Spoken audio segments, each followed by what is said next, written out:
So I'm gonna do this on for the recency of things. We're gonna have an honorable mention section, right? Yeah, yeah, of course. Okay, so the biggest what if of this one, and I actually I'm ashamed I didn't bring this up first.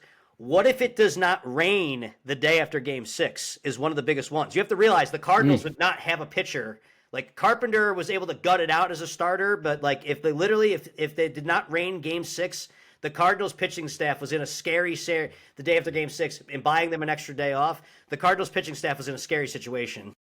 I didn't know that. I mean, So it's funny how weather can play a role. I mean, I think when you mentioned the rain, I thought about the Cubs, Game 6, 2016, and the rain delay that allowed them to basically bounce back and come back in dramatic fashion. Or was that Game 7? It might have been. that was Game 7. That was Game 7. Yeah, That was as real as it could be because I was you never come back from a moment like blowing the. It's just like like when Rajay Davis of all people when that hits that walk to tie the game up like there like teams just do not like they say the momentum is not real but that is real but actually I getting believe a it. Yeah, break to get that action on there and for at the big point in time as a Cardinals fan the Jason Hayward signing with the Cubs was a big point of contention. Allegedly he gave this wonderful speech and loosened their spirits up and they got the win on that one but yeah, no, that is a major thing in baseball. I mean, as far as weather does affect certain things, I mean, cold weather affects power hitting teams.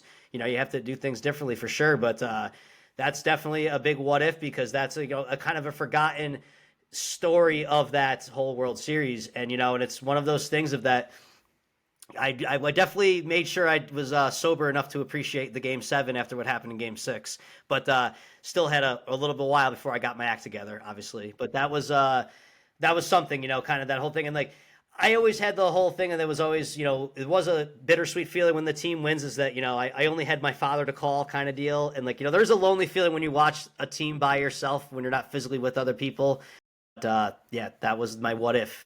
no, I totally appreciate wanting to watch it by yourself. I mean, I tell my wife if the Raiders ever make it to the Super Bowl, I'm watching that with me and the kids and maybe her, or maybe I'll just lock myself in a room. But I'm a Warriors fan and I preferred watching the finals games. The other playoff games, sure, we can watch that with friends, but finals game, it's serious. I need to focus and not be distracted at a bar or restaurant or whatever it is. So I can definitely appreciate that. Right, just because so when you're in a bar, you're asking for the experience of that somebody there may have too much to drink, given the time of the games are going to be on there.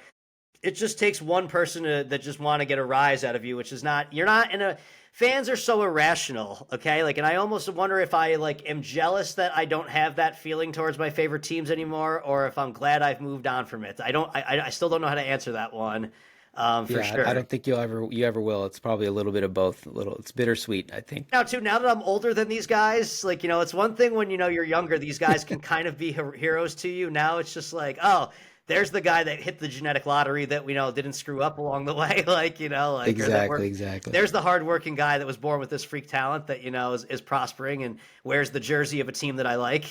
Yeah, it's a different relationship.